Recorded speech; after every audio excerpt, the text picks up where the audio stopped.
Assalamualaikum warahmatullahi wabarakatuh.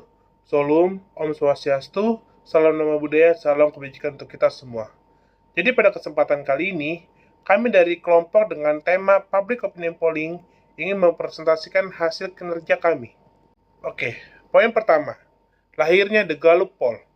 Jejak pendapat Gallup, atau lebih dikenal dengan nama Gallup Poll, merupakan sebuah jejak pendapat atau opini yang diberikan, di mana hal ini dilakukan oleh The Gallup Organization dan sering kali ini digunakan oleh media massa dalam menggambarkan opini publik. Jejak pendapat Gallup dinamakan berdasarkan nama penemunya, yaitu George Gallup, seorang ahli statik yang berasal dari Amerika. Hingga pertengahan tahun 1980-an, jejak pendapat Gallup ini melakukan sebuah jejak pendapat dengan menggunakan metode mendatangi rumah ke rumah. Namun, saat ini, metode yang digunakan yaitu menggunakan proses random, atau bisa dibilang digit dialing, yaitu sebuah cara mengambil jejak pendapat dengan menggunakan nomor telepon yang diacak. Sebelum lahirnya The Gallup Poll ini, kita harus memahami terlebih dahulu mengenai pengertian dari Public Opinion Polling. Apa yang disebut dengan polling? Polling itu merupakan dalam bahasa Inggris atau menurut Kamus Inggris Indonesian John M. Engels dan Hasan Saldi tahun 1990, Gramedia, Jakarta, polling berarti penyelidikan pendapat umum, pemungutan suara, atau jumlah suara. Jadi dalam pengertian kata polling ini, bisa kita lihat di mana adanya suatu hal yang perlu kita kumpulkan dan kita lihat pendapat yang diberikan atau disampaikan oleh publik atas suatu perundingan yang ada. Dengan demikian, pemungutan opini publik atau pengumpulan opini publik atau public polling atau POP adalah pengumpulan pendapat dari publik. Dalam The Gallup Poll ini, jejak pendapat Gallup sudah ada sejak tahun 1930-an. Dalam sejarahnya, organisasi Gallup ini mengukur dan meneliti sikap publik terhadap permasalahan politik, sosial, dan ekonomi, termasuk juga atas hal-hal yang kontroversial. Jadi, di dalam sejarahnya sudah ditekankan adanya sebuah pengukuran yang akan dilakukan di dalam penelitian terhadap publik ini. Sebab, dalam pembahasan dari era yang ada, setiap eranya selalu membahas terkait cara pengumpulan sebuah data pendapat dari publik yang ada.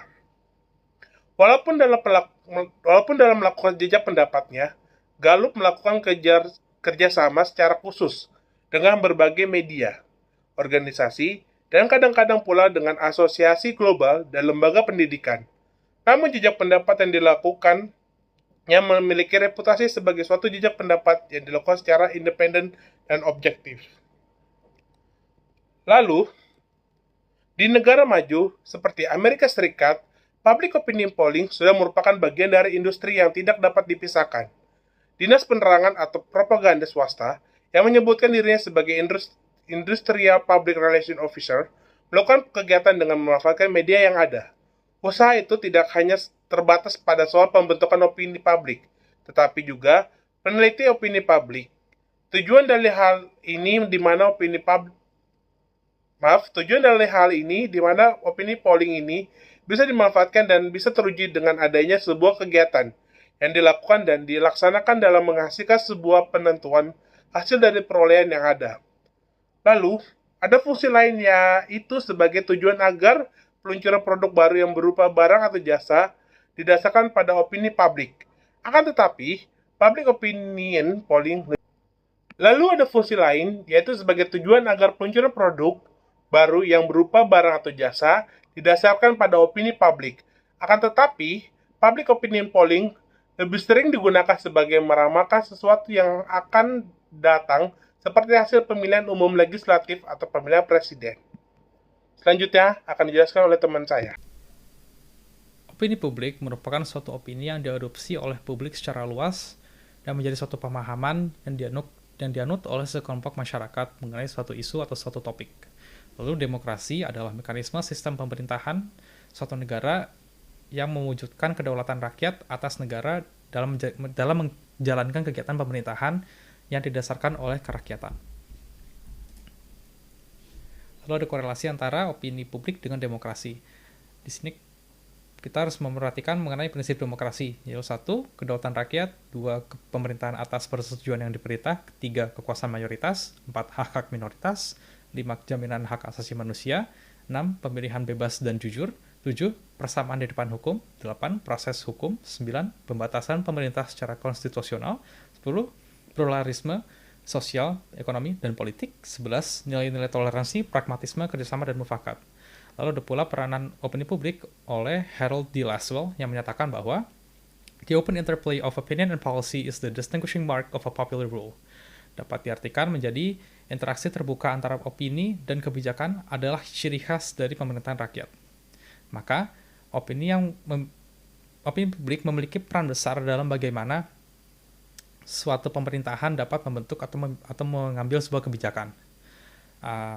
Yang harus didasarkan oleh opini publik yang dibuat oleh masyarakat tersebut.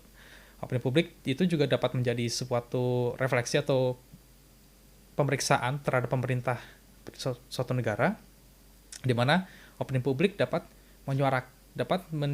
mencerminkan opini masyarakat terhadap pemerintahan tersebut. Itu bisa buruk atau baik melalui keluhan atau kritik masyarakat terhadap pemerintah tersebut. Hal ini dapat dibentuk dalam demo, protes, atau dalam sebuah pemilihan umum yang melawan dari pemerintahan yang ada, dan sebagainya. Lalu ada opini publik dan kebijakan publik. Kedua, opini publik memiliki dampak dalam bagaimana pemerintah seharusnya mengambil sebuah kebijakan publik. Di sini ada dua pemahaman. Yang pertama itu di mana pemerintahan harus mengikuti opini publik untuk membuat kebijakan-kebijakan yang ada. Itu sini seperti yang tulis, suatu pemerintahan perlu dituntun oleh opini publik untuk menghormati pemikiran publik. Di sini pengumpulan data mengenai opini publik atau polling itu esensial dalam pelaksanaan peran aktif suatu pemerintahan dalam membentuk suatu kebijakan publik. Namun yang kedua, ada yang berargumen bahwa bagaimana mayoritas dari publik tidak memiliki pemahaman yang jelas terhadap isu-isu yang ada dalam suatu negara, dan juga opini yang diberikan dalam suatu polling itu tidak disertakan argumentasi atau alasan yang jelas atau tepat. Maka sisi ini berargumentasi bahwa kebijakan publik itu perlu diambil berdasarkan dasar-dasar yang dibentuk oleh para ahli dan orang yang memiliki kebijakan dan keahlian dalam memimpin. Mereka juga berargumen bahwa pemerintahan yang dipimpin oleh sebuah polling publik tidak dipimpin oleh sebuah pemimpin yang berintegritas, melainkan pengikut arus, mengikuti masyarakatnya saja, dan dibalikan lagi ke argumen utamanya di mana masyarakatnya mayoritas tidak memahami isu-isu atau alasan-alasan mengapa isu itu penting. Lalu yang terakhir ada media massa dengan demokrasi. Karena demokrasi menegaskan kedaulatan rakyat atas kebijakan-kebijakan pemerintah, maka pemerintah harus memperhatikan kepentingan rakyat yang diwakili atau oleh suatu opini publik yang terbentuk. Media massa membawa pengaruh politik melalui perannya yang bersifat redaksional terhadap suatu isu. Suatu isu dapat diinterpretasikan sesuai dengan bagaimana media mempresentasikan suatu topik atau cara media memframing suatu isu. Contohnya ini bisa seperti lampu rapindo, atau bagaimana pakai KPK juga menggambarkan bagaimana suatu dalam lembaga itu isinya juga manusia, dan mereka juga perlu hidup dan juga perlu dihormati. Selain itu, media juga memiliki peran strategis dalam pembentukan suatu opini publik dengan cara mereka mempresentasikan suatu isu terhadap publiknya. Selebihnya, munculnya media baru dapat menjadi sebuah kolom diskusi dan komentar yang lebih aktif dibanding media massa secara umum. Di mana dulu kalau kita hanya TV dan radio, kita hanya bisa mendengarkan. Kalau kita masuk ke YouTube sebuah news outlet, kita bisa berkomentar, kita bisa berdiskusi di kolom komentar dan sebagainya. Yang terakhir itu ada penilaian opini publik dalam demokrasi. Kalau kita ngelihat dari zaman dulu, di mana kita bisa ngelihat opini publik yang turun itu dengan jelas kayak gimana. Contohnya seperti penolakan untuk membayar pajak, lalu pemberontakan suatu daerah atau satu golongan masyarakat, dan juga ada demonstrasi terbuka. Selain itu juga ada beberapa kelompok yang dibentuk oleh pemerintahan yang lebih otoriter untuk meluruskan atau menegakkan standar opini publik yang ditetapkan oleh pemerintahan tersebut. Namun, pemerintahan demokratis sekarang cenderung menggunakan survei atau polling sebagai metode utama pemerintahan menilai opini publik mengenai suatu isu. Dijelaskan juga secara informal, kita dapat melihat opini ini melalui suatu pemilihan atau election atau gerakan lobbying yang dilakukan oleh interest group dan juga media. Bagaimana mereka menginterpretasikan sebuah masalah dan bagaimana media menitik beratkan suatu isu dibanding isu yang lainnya. Adapun cara-cara secara formal, yaitu melalui polling atau survei, eksperimen, interview, dan focus group discussion. Riset yang dilakukan oleh Michigan State University juga menyatakan bahwa di negara Amerika Serikat, negara menggunakan pihak ketiga untuk melakukan penilaian ini, seperti lembaga survei atau institusi pendidikan, untuk menjalankan riset-riset ini nantinya dilaporkan kepada pemerintah. Nah, selanjutnya ada pelaksanaan public opinion polling. Siapa pelaksana public opinion polling? Biasanya dilakukan oleh peninjau politik, pegawai dinas pemerintah daerah, perusahaan, dan media massa. Perbedaan perolehan data di lapangan oleh media massa dengan badan public opinion polling. Yang pertama, pencapaian responden jauh berbeda. Badan public opinion polling bisa mendapatkan jumlah ribuan responden, sedangkan petugas media massa hanya bisa mencapai dalam jumlah yang sangat terbatas. Yang kedua, badan public opinion polling mempunyai persyaratan yang ketat agar mendapatkan sampel responden yang sesuai dengan proporsi yang telah ditentukan. Dalam melakukan public opinion polling harus dilakukan secermat-cermatnya, terutama dalam pengambilan sampel. Dalam polling, tidak boleh hanya berdasarkan perkiraan atau dugaan sementara dari pihak tersebut. Public opinion polling harus memiliki catatan yang sudah dikelompokkan secara teratur dan sistematis. Catatan tersebut mencangkup jumlah orang yang menjadi responden dan dikumpulkan menurut lapangan kerjanya masing-masing, golongan, suku, ras, agama, pendidikan, jenis kelamin, dan lain-lain.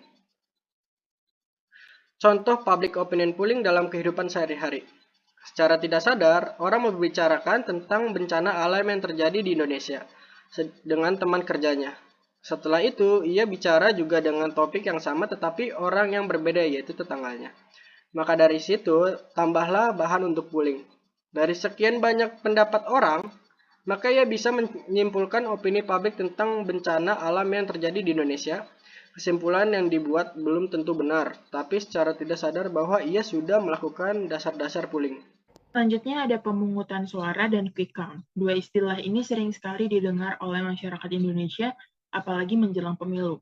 Namun keduanya ini memiliki arti yang berbeda, di mana pemungutan suara memiliki arti sebuah pengambilan keputusan atau pengalihan wewenang, sedangkan quick count adalah proses pencatatan hasil tabulasi perolehan suara pemilu di TPS yang dipilih secara acak. Lalu selanjutnya ada sejarah quick count. Quick count ini berakar pada kebangkitan masyarakat sipil di Filipina, di mana masyarakat sipil di Filipina ini membentuk lembaga pengawas pemilu atau National Citizen Movement for Free Election NAMFRED atau Gerakan Nasional Warga Negara Pemilu yang Bebas. Lalu melakukan parallel vote tabulation atau perhitungan suara paralel yang mengarahkan relawan menuju 90.000 TPS yang ada dan mencatat hasil perolehan suara dan melaporkannya ke pusat data di Manila. Lalu quick count di Indonesia sendiri ini dilakukan oleh Lembaga Penelitian Pendidikan dan Penerangan Ekonomi dan Sosial atau yang biasa disingkat LP3ES dan National Democratic Institute atau NDI pada pemilu legislatif dan pemilu presiden putaran pertama. Namun quick count tidak diadakan dengan mencatat data dari seluruh TPS. Kedua lembaga tersebut menggunakan teknik statistical sampling dengan cara memilih secara acak 2.000 TPS yang tersebar di seluruh Indonesia yang dipakai sebagai basis perhitungan cepat.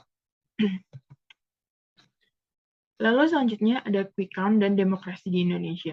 Fenomena quick count sendiri memberikan verifikasi terhadap apa yang disebutkan oleh Antonio Gramsci sebagai alternatif hegemoni dari kelompok masyarakat sipil.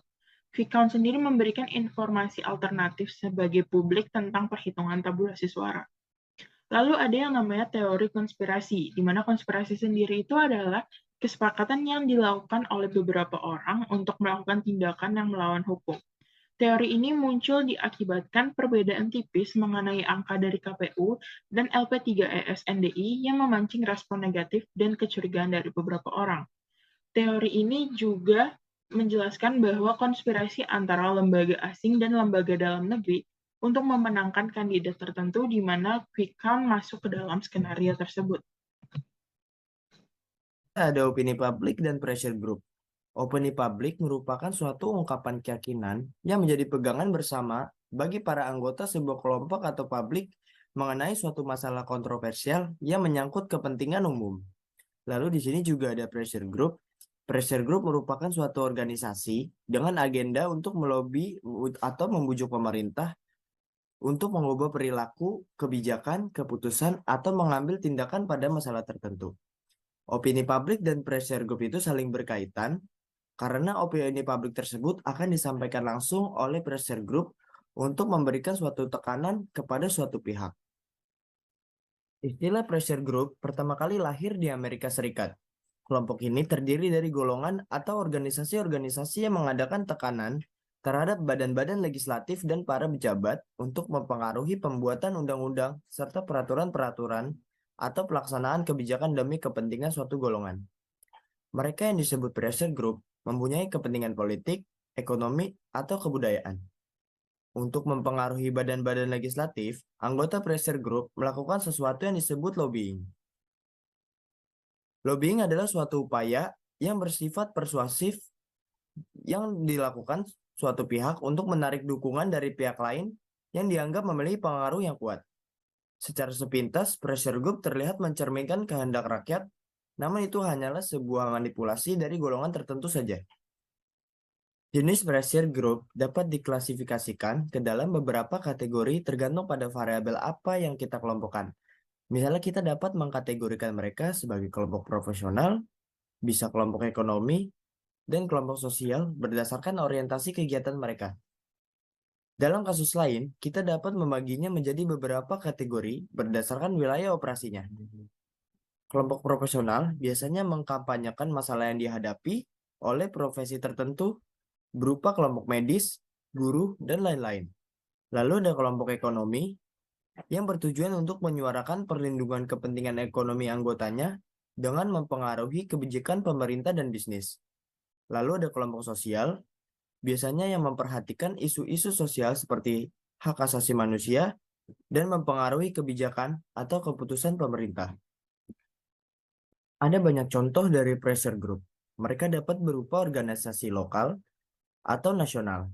Di sini saya mengambil contoh organisasi luar, yaitu ada Greenpeace dan Amnesty International.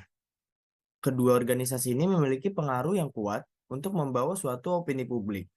Ada beberapa alasan yang menjelaskan mengapa kelompok penekan atau pressure group itu penting. Dari sisi positif, mereka memberikan informasi dan kritik yang dapat membangun bagi pemerintah dan dunia usaha. Itu membuat pemerintah dan bisnis lebih responsif terhadap masyarakat dan lingkungan. Mereka juga menyuarakan pandangan kelompok minoritas atau tentang masalah sosial dan lingkungan, yang mungkin tidak terlalu diperhatikan oleh pemerintah dan bisnis. Tapi jika kita lihat dari sisi negatif ya, kelompok penekan atau pressure group dapat mewakili kekuatan minoritas yang kuat di masyarakat untuk mendukung rencana mereka yang dapat merugikan mayoritas masyarakat. Kemudian, mereka juga dapat menggunakan beberapa tindakan langsung, seperti serikat pekerja dan demonstrasi untuk menekan pemerintah dan bisnis, sehingga mengganggu kegiatan masyarakat atau bisnis. Yang presentasi yang bisa kami sampaikan mengenai temanya public opinion polling. Jika ada salah kata atau pengulangan kata yang mungkin tidak disengaja ataupun disengaja, kami minta maaf. Sekian presentasi yang bisa kami sampaikan. Terima kasih.